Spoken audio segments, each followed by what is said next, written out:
be afraid of just me. I'm so glad Perlman's not here, to be perfectly honest with you.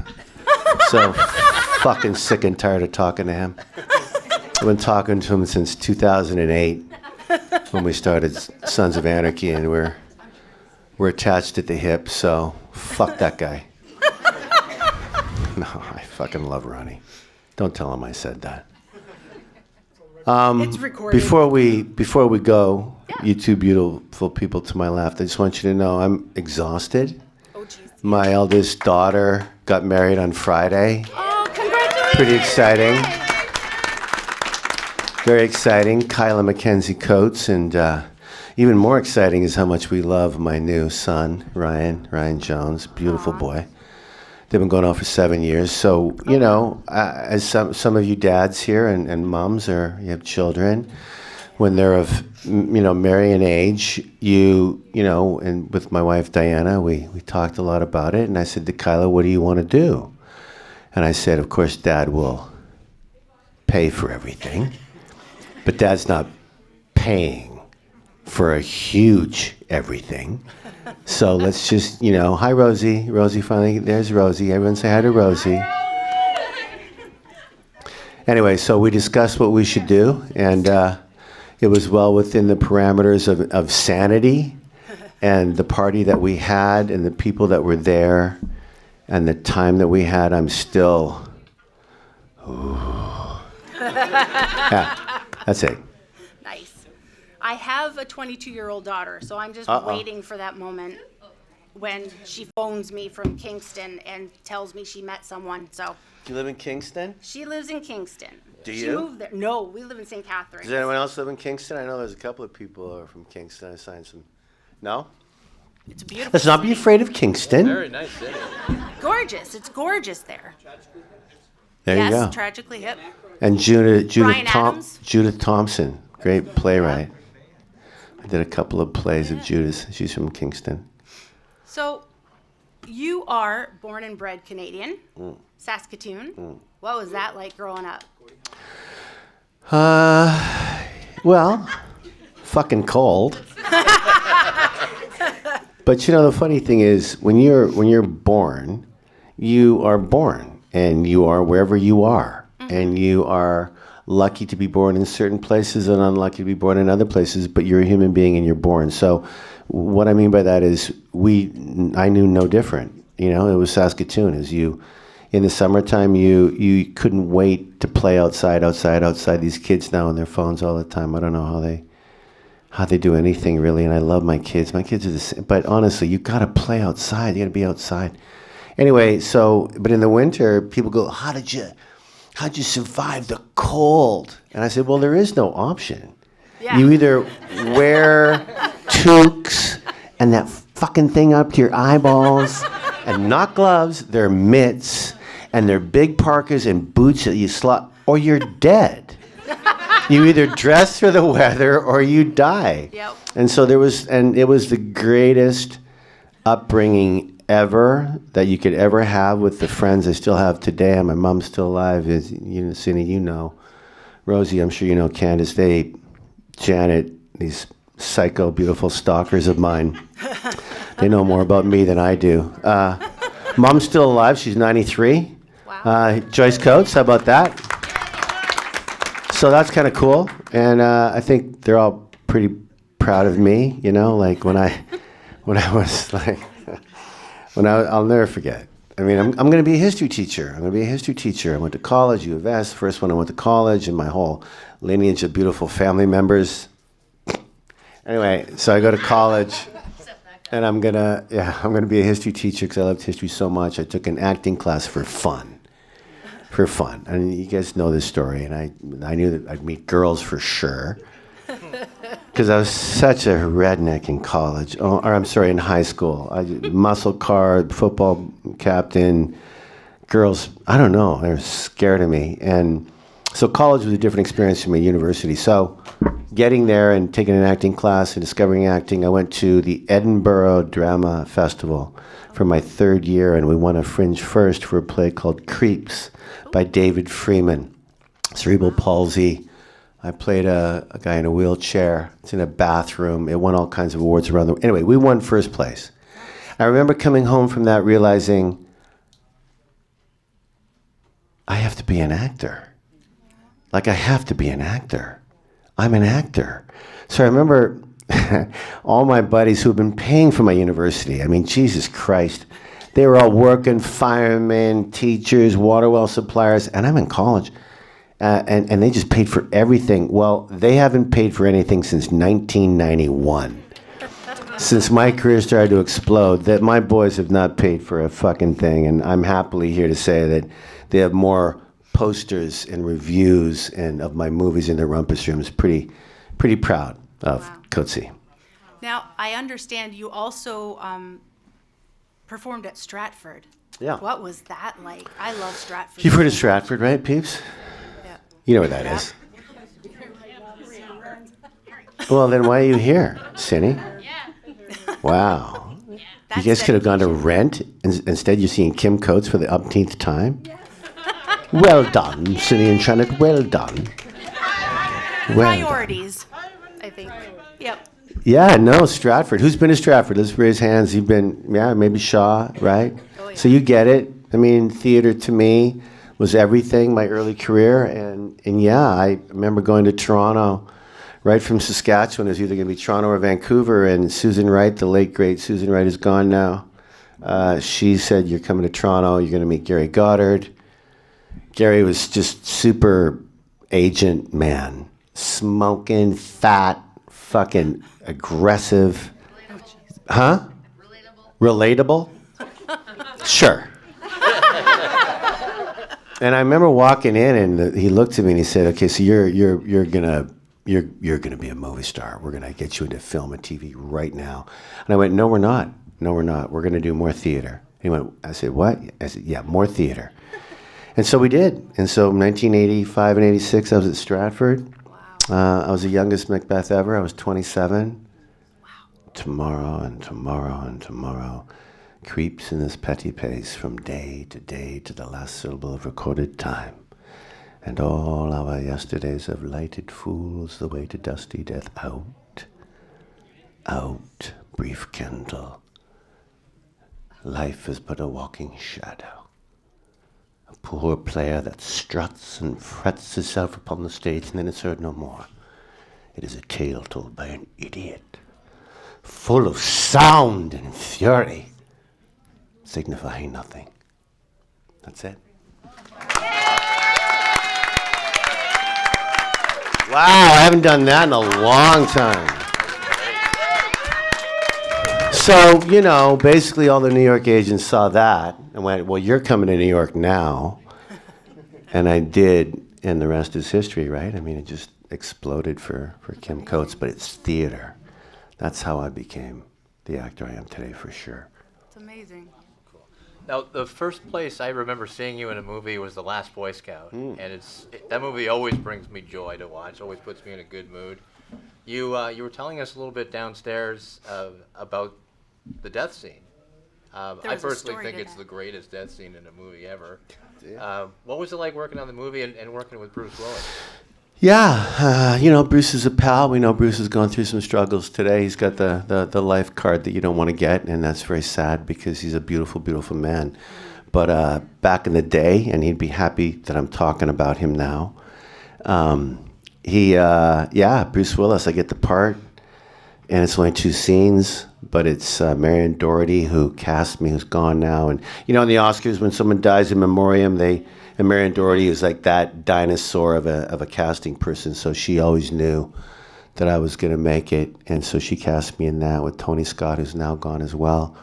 And I remember, I just remember fucking coming to set, and, I'd been on Broadway as Streetcar Named Desire, Stanley Kowalski, and Macbeth, who I just, and so the people kind of knew I was kind of a guy of repute, and they treated me with respect, but the hair and makeup and the wardrobe could give a shit. So I remember trying on this wardrobe, and the shoes were really slippery. And I remember, and I had this little honey wagon, no bathroom, no nothing. I'm going, I'm in Hollywood, Mom. dad. I've made him in a little fucking space. And I remember coming up going, hello, hello. And everyone's like running around, big movie, all that. And I said, my shoes are really slippery. And the gal said, just scrape them on the gravel, put some Coca-Cola on the bottom of them, you'll be fine. Okay, so we do the first scene with Damon Wayans outside of, for those of you who remember the movie, we're outside of the newspaper. I'm getting a newspaper, he's getting a newspaper, and me and my two cronies are coming up, and I go, he doesn't look that tough. And about this, bum. Anyway, I ended up punching Damon, right in the, like, punch him. And so we did it 2 or 3 or 4 times. It's all going really well. And Tony Scott comes, okay, great, we got it. It's great. Kim, now Kim, this will really go for him. Really go. We've got it. But really go. We fucking go. And I went, I think he really wants me to go. So we roll the cameras, and I fucking went to punch poor Damon, and my foot slipped, hit him right in the face. Hit him right in the face. He had sunglasses on. The sunglasses fell on the ground. I'm done. I'm going to be fired right now. And I see Tony Scott and Phil. Oh, what the fuck was his name? What a douche. Anyway, I shouldn't be saying too much. It's all social media now, which is rude. Anyway, punched him. I'm in silence. The stunt guy comes over and goes, Coates, it wasn't your fault. Your foot slipped. You fucking told him about your shoes. It's not your fault. It's okay. It's not your fault. Anyway, Damon was a real mensch, real man. He was fine. And we got to continue. So I didn't get fired. About 4 days go by. It's time to do the big pool scene with Bruce Willis. So do you guys know what happens when a movie star comes on set? Do you know what happens? So not maybe somewhere like that. But no, this is what happens. Because now I've learned that, like, I'm bad blood. The last person to come on, thank you. Last person to come on set is the number 1 on the call sheet. So bad blood. Anyway, there I am. I'm at the pool, and it's beautiful. It's getting lit, and everyone's coming. And the last person to arrive was Bruce Willis. And so Bruce Willis, and I'm just so fucking excited. I'm a fan. And I'm playing the guy who's going to punch him. We got a beautiful scene together. And Willis comes in, and Tony goes, hey, Bruce, Kim Coates. And he did shake my hand, but he didn't really look at me. And I thought, oh, wow, he's being all method on me. That's cool. That's so fucking cool. And then we started talking about the scene, and he kept referring to me as he, him, he. Didn't call me by my name, which I never do, by the way. I always call people by their names, no matter how internal I am. I don't like to use the word method because these kids don't even know what method means anymore. They don't have no idea what it's like to be a character or how it means to feel from the inside out. Anyway, so Bruce and I are doing the scene, and it's going really well. And it's over a 2-day period. And on the second day is when I'm going to die as my character, Chet. And it's a cigarette scene, one of the most famous scenes in movies for sure. I mean, that scene is like iconic. They teach it in acting school, I've been told, which is kind of cool, how to steal a scene from a movie star. That's why they teach it. And Bruce knows about it too. We were buddies. We've talked about it. He's pissed off. Anyway, he's so pissed off. And so we're doing the scene, and it's time for me to die. And so Willis goes, okay, so then I think I bunch his nose, and I think he just falls into the pool. And I remember hearing this going, falling into the pool. I'll have to fucking change 100 times to dry clothes to do it over and over. And I said, so they're going to set up for that. And everyone just kind of, and I grabbed Tony and I said, Tony, nothing for nothing, but I don't see it that way. And Tony goes, how you see it, mate? I said, I think I just fucking die right there on the floor. And he goes, okay, wait, Bruce, Kim has got an idea. We're going to try it. We're going to try it. And Bruce kind of stopped and went, and Tony said, just can we just, and honestly, that scene that you see in The Last Boy Scout was all me. That was literally, he busted my nose. I fell down like a 12-year-old boy on my ass. I paused just long enough, and then I flopped right back. Cut. Everyone's laughing. Willis went, hey, oh, yeah. So that was it. That's how that whole scene came about. That's fantastic. Awesome. So kind of a cool little story. Yeah, I like that. Now, I have a question. How did you find the switch from theater to film to be? Because, I mean, in theater, your motions and your actions are larger. That's not true. See, that's not true, if I may. I will say this, though, that yes, stage is stage. I mean, you have to play to the last person, to the first person. So yes, but exaggerated, no. Right. I just had a voice that all great trained stage actors have. You make sure you can be heard. But I was as internal as you could get. I remember doing Dracula in Atlanta, and the scene, it was at the Alliance Theater, like 1,100 seat theater, fucking massive, balcony, the whole deal. And Dracula's the lead, but he's not really in the play that much. Like, they talk about him all the time. When he finally enters, it's the greatest entrance in the stage. Good evening, I'm Dracula. And everyone's just there, and the thing, had long nails, long black hair. No. But I remember going that when Wilhelmina gets bit at the end of the second act, this is the climax of the movie until the stake goes through my heart in the third act. But in the second act, this was everyone at Van Helsing, they're all fucking running around, and I come and Wilhelmina's under my trance, and she comes down, and she's in this beautiful, beautiful negligee. And I remember rehearsing this, going, well, this is the way this is going to go down. I'm going to pick her up, and I'm going to throw her beautifully over the edge of the stage. So I'm facing 1,100 people, and Wilhelmina is now on the floor, and her head is slightly over the stage.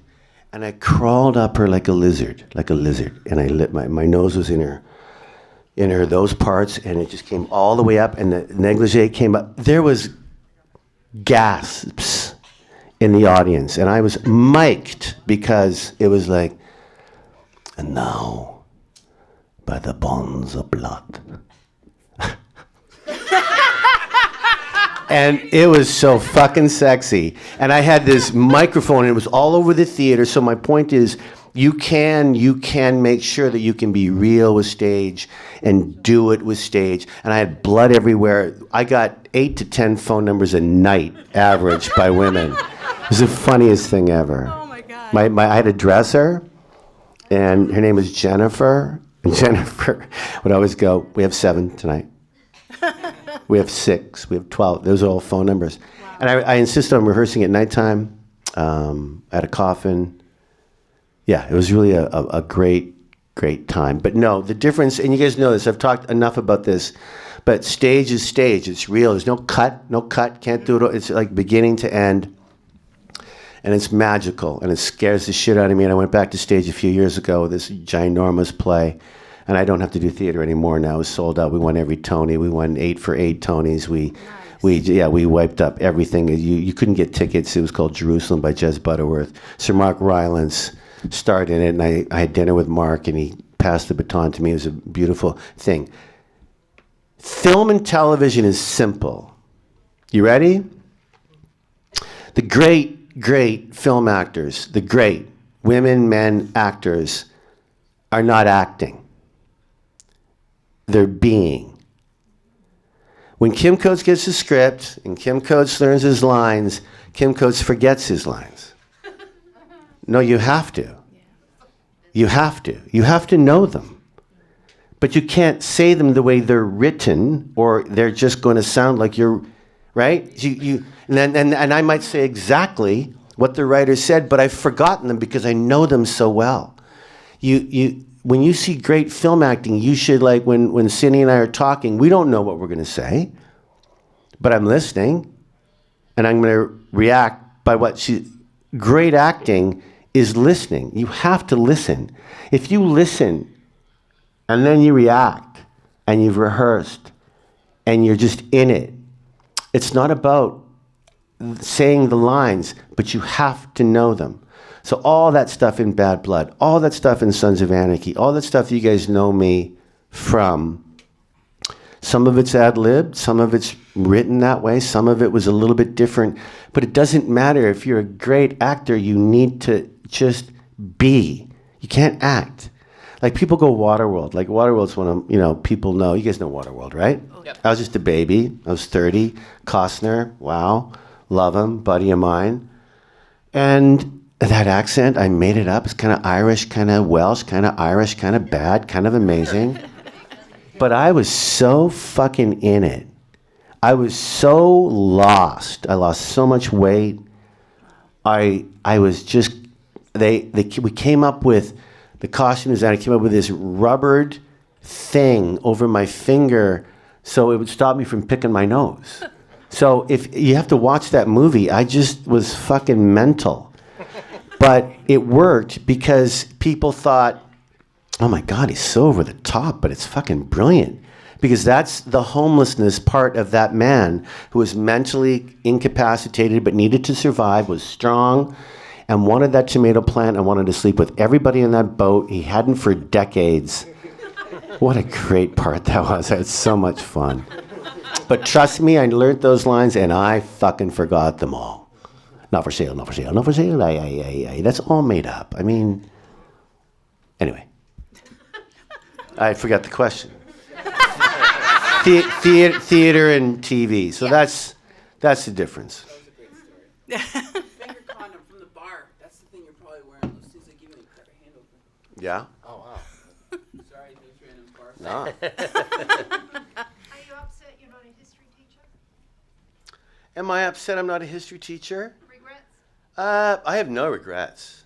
Absolutely not. But I'll tell you, I'm lucky to be invited to talk in all kinds of classrooms. And history is one of my favorite, man. When I go back to Saskatoon, they're like pulling me all over the map to, do you have time? Can you? Would you? But no, my respect for teachers in today's climate, with all the not-so shit that's happening in the country I live in right now, Yeah.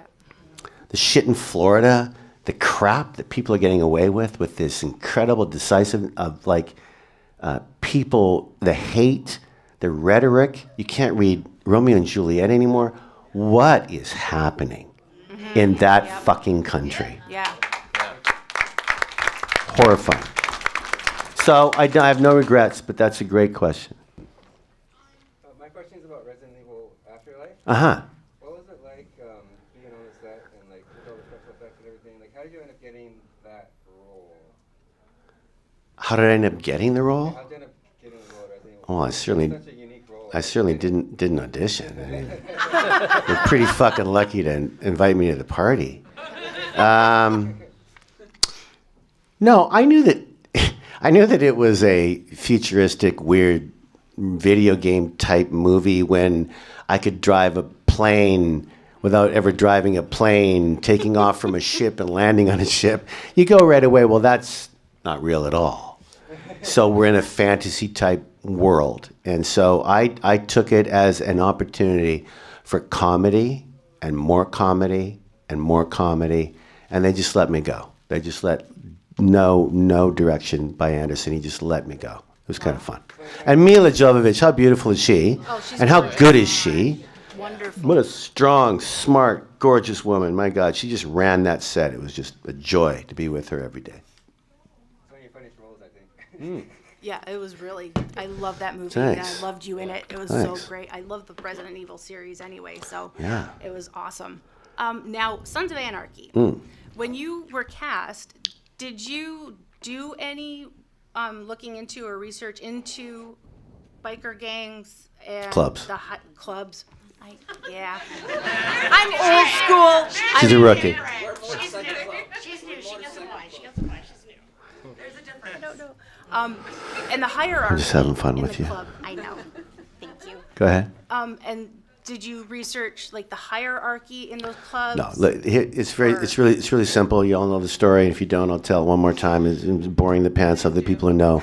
But they shot the pilot without me and Ron Perlman. Okay, so they shot the pilot. There was a different Clay. There was a different Tig. He wasn't called Tig. He was called Hawk. They shot the pilot. When I went into audition, it was really funny because I was such a film guy. And finally and I did arcs on TV, but I never wanted to be a regular. I didn't want to be a regular. I just wanted to do my films and my movies. And finally, this thing came around called Sons of Anarchy, and my agent said, this is going to be, and my wife went, could you just, I went, okay, I'll audition for this for sure. So I auditioned for Clay. I was too young. I auditioned for Bobby. I wasn't that Jewish secretary thing that Boone did so fucking beautifully, right? How good was Boone in that show? Right? Well, the guitar had nothing. I had to sing like Elvis. They loved that. But anyway, I didn't get anything. It's fine. I didn't mind. It was fine. 2 months go by, and I got a call. I was on the golf course, and it was from all my agents and managers and my wife. And I don't answer my phone when I'm golfing. Golf was over. I was 4 hours late, and I find out that they were auditioning. That's a lie. They wanted me to come in and see Kurt Sutter at 11 o'clock that morning because they had recast to reshoot the pilot. They had made a mistake with Emilio Rivera, who, if he's not the greatest actor in the world, he's certainly one of them. Mm-hmm. He was cast as the original Sergeant-at-Arms Hawk. And they realized the Mexican heritage that he is would fuck up the Mayan thing that they had going on. So they just said, that's not going to work. And then the guy who played Clay was not right. Him and Katie had no chemistry. It wasn't right.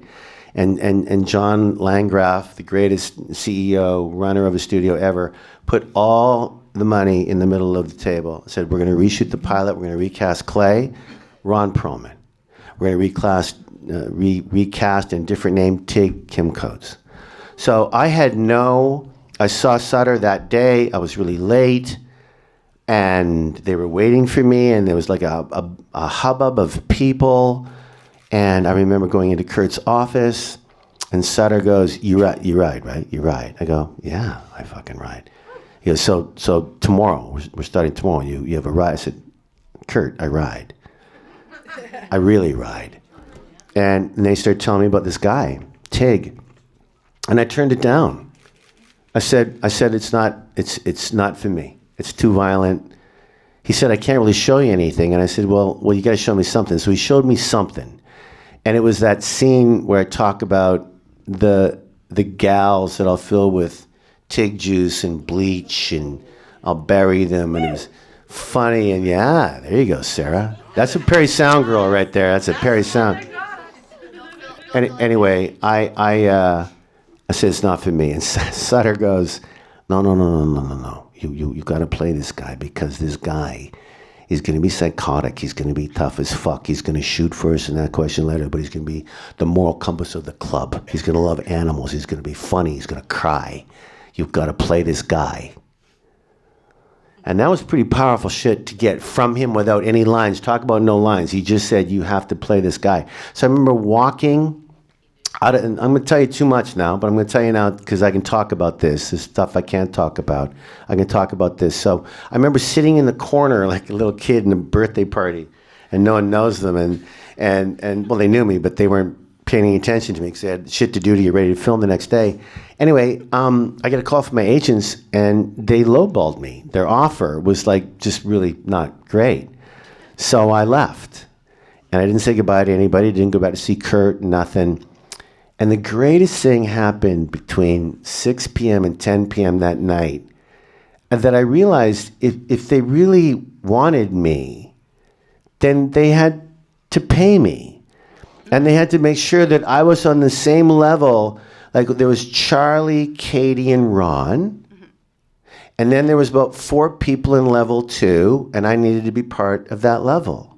Then there was a 3 and a 4. And I don't mean it as in talent, or it's just the way the money kind of breaks down in a first-time series like that. So I made sure I was in level 2, and they were so pissed off. They went, okay, well, we're only going to guarantee Kim 7 out of 13 instead of 10 for yes. Well, and I looked at my people on the phone. I talked to my people on the phone going, say yes. They're going to want me in all the shows.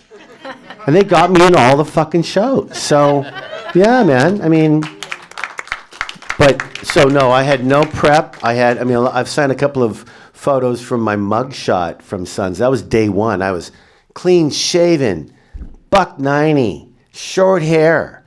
I knew how to ride. I knew a bit about the HAs, but not a lot. So no, I knew nothing about TIG.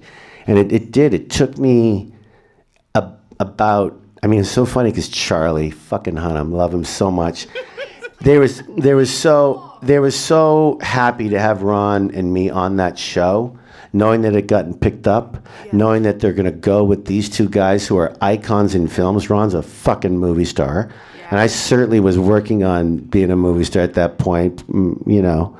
So they were just going, wow. And that, Charlie dumped stuff in my trailer, dumped stuff. DL, dumped stuff, talked about rings and what it meant. You couldn't wear 4 rings. You could only wear 3. 4 is like a knuckle duster. You see, that's illegal. Anyway, I learned, I was like a learning machine for about a month before I started to feel that I knew what I was doing slightly. Oh, wow. That's awesome. Like, to get into that. That's cool. Yeah. Kim's cool. Am Well, I? yes, that is true. Huh. Yeah. I've seen you a number of times, obviously, but I've never seen you do this, what you've just done now, where you go right into character and you come back as a character that you played in the past. I've never seen you do it live in person before. So my question is, has anyone ever asked you, and I'm not asking you, but has ever any of these Comic-Cons asked you to go into a T character like that, like you just did? No, not really, and I won't. And people, the big joke is, you know, Scream Stella. You've done Stella. I said, no, you had to pay to see me on Broadway to do that 132 times. Yeah. But no, I'm not going to do that. Yeah, it's just weird. And that's fine. I don't I've mind. never seen it. I've never seen anyone Well, this is ask a- it before, and I thought that was really cool. So thank you for doing that, because I've never seen it. Yeah, no problem. I don't know why I did it either, but it was. It just seemed right. Spur of the moment. Are you supposed to stand up and talk in this, or should you just Oh. sort of talk from the front? Yep. You've been talking Really about short. this the whole time. So I had this written down, and Uh-huh. you answered it. So it said, when you read a script, do you get to like change the scene, as you just said with the last Boy Scout? What was it Yes. called? Bruce Willis. So I guess I have a question. Will you do Bad Blood 2, Declan? You mean, will I do Bad Blood 3, you mean? Like 3. Can you continue that, please? Oh, well, you guys know the story. I mean, it got canceled. I mean, it was because of COVID. I mean, we were... How can we help to get it? I know. That's the question. Do you know, like, honestly, you guys, it was such a huge hit, and Netflix won, we won all those awards, and, you know, Best Actor, Best Show, Best Writer. It was really exploding at the right time, and we had one more season, and the season was going to be pretty unbelievable, really. And we were going to wrap it up the way we wanted to. It would have been 7 more shows. It would have ended so violent, so beautifully violently in the steps of Notre Dame in Montreal. But it wasn't to be because COVID, because it's still a business. It's a business. And you guys have been a part of people on the internet, or people vote for us, or call, you know, save the show, save the show. I'm too old to be that guy. All my producers tried. We did try.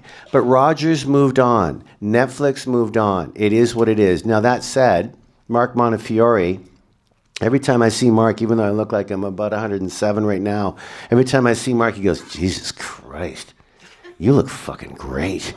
We could do Bad Blood in 2029 if we have to.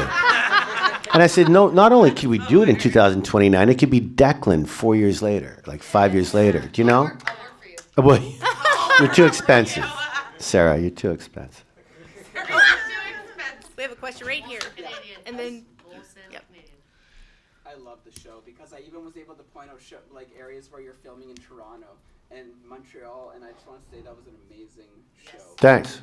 And my question is, what was it like to work with Katie Siegel? Because I love Katie Seagal? Married with Children. I love that show, and I was just wondering if you were a fan of it and what it was like to work with her, because it's such a different like A to B character from her to go to that to this. Yeah, I think it's pretty obvious that Katie's not getting cast as Gemma unless her husband was the showrunner of the show.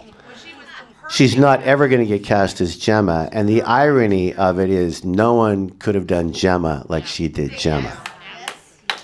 That's why that, if I may, that's why that show was one of the reasons why it was such a hit. Like, look at all of the 10 leads that we had, how different we all really were. And Tommy with the scars, and Booney, and me, and Theo learning how to be a fucking actor. And now he's so good today. Oh my God, that kid. He's certainly learned his craft after a while. And Charlie, how pretty and talented was that guy? And Maggie and Ronnie, a face only a mother can love. I mean, come on. We were all cast really brilliantly. I really believe that. And that was one of the... Katie was amazing. Yeah, we had a great time together. We didn't have a lot together. But I will tell you this, that there was a moment where, you know, when Jimmy Smits gets introduced in the 5th season, I think? Was it the 5th? I think so, right? Katie's she's, you know, taking it in a bad way, and she's... Season what? 6, I believe. 5, was it? No. It might have been the end of 5 or... End of 5. I think that's right. 6. Oh no. 6 and 7 were huge for Jimmy, but I think he did get in. Anyway, there was a moment where Sutter called me and went, "I'm.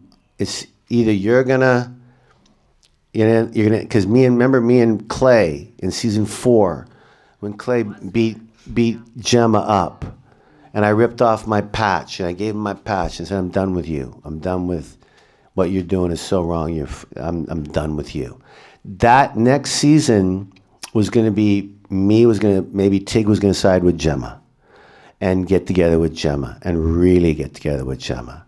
And I think for me, I'm not sure I would have liked that, only because Perlman was still my president. He was still my prez, even though he's fucked up. He was still we didn't know about that stuff against Maggie and Tara. We didn't know the depth that he had gone to save his presidency and all the darkness that he was all about. But it didn't go that way, and it was fine with me. I just, by that point, season 5, when my daughter dies in front of me, and the Pope thing and the whole Pope thing, there was no more to write for Tig. They were done, the Tig stories. So 6 and 7 were just, I was there to support everybody, really. Tommy and Venus was a big thing. That was a big love story for sure. Thank God I had that. That was crazy. Loved that. That was like phenomenal acting. Yeah, thanks. Walton, how good was Walton? Oh my God.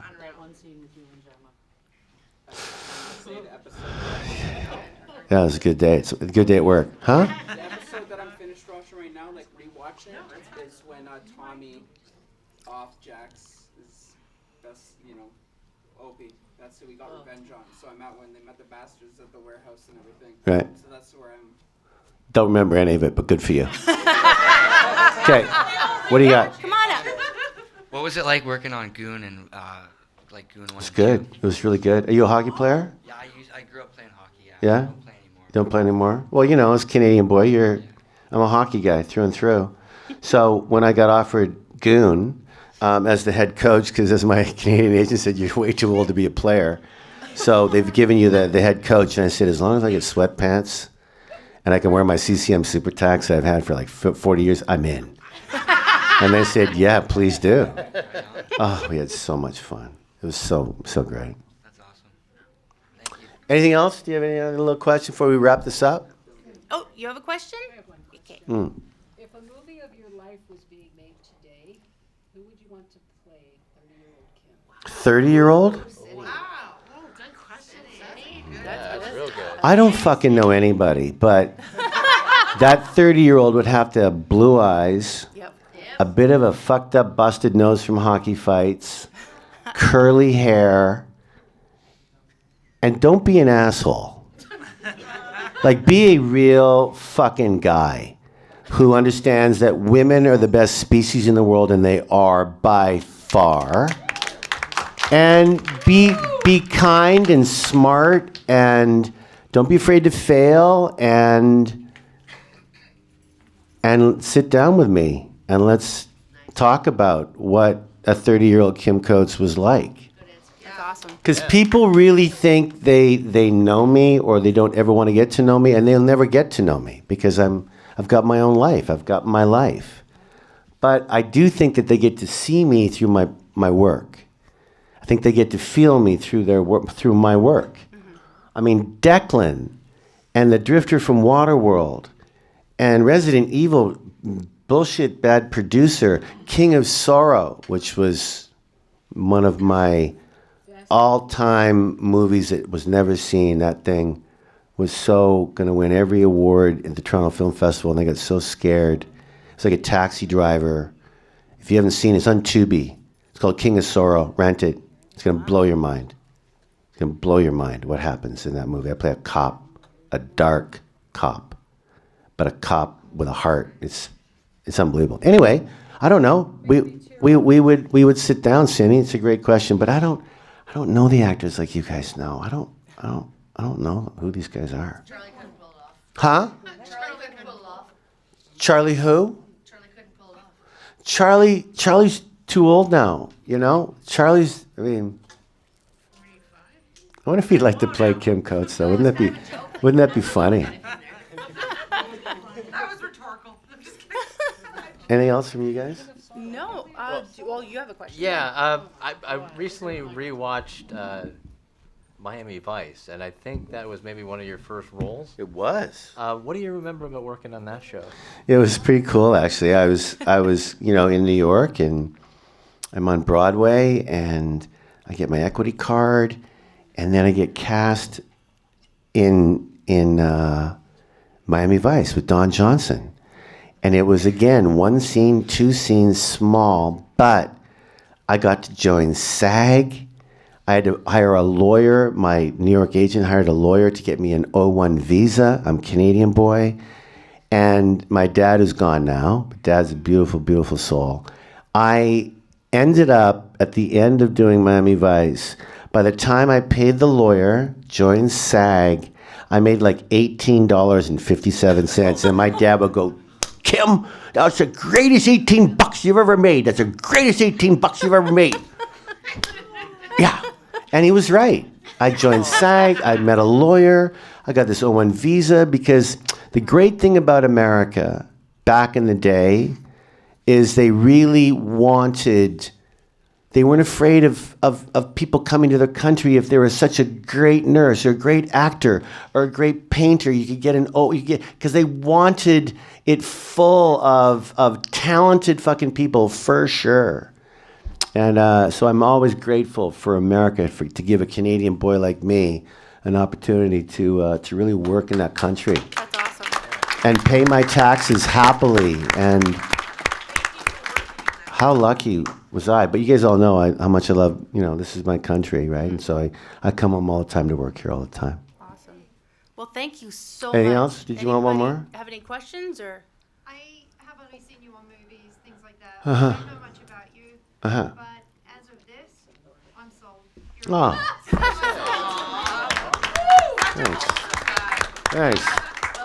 I mean that. Thank you. It's very, One at a time, Kim. You just very gotta sweet. do One at a time. Okay, I kind of have like a generic question. So for Sons of Anarchy, when Uh-huh. you were filming, what was your favorite episode you ever filmed? I don't have favorites. I really truly don't have favorites. I mean that. One time No. on set where you were like, this is it. This is like the prime of like. No. But I will say no, not one. I got to tell you, I remember the uncomfortable movies I've done or the bad behavior by certain actors. I remember, but the good ones, baby, honestly. Because those are kind of more out of your comfort zone, probably. Well, right? just out of, when I'm acting, when I'm in it, I'm just in it. I'm just in it. And I love talking about it, and I love hanging with people I want to hang with, and then it's over. It's just over, because you can't, if you don't learn how to get rid of it, you can't come home after Dawn dies in front of me and I'm chained like an animal and she's burning in front of, who writes that shit? Yeah, and take that home with you. And take that home with, and my wife knew that I needed to be in my motel in downtown LA.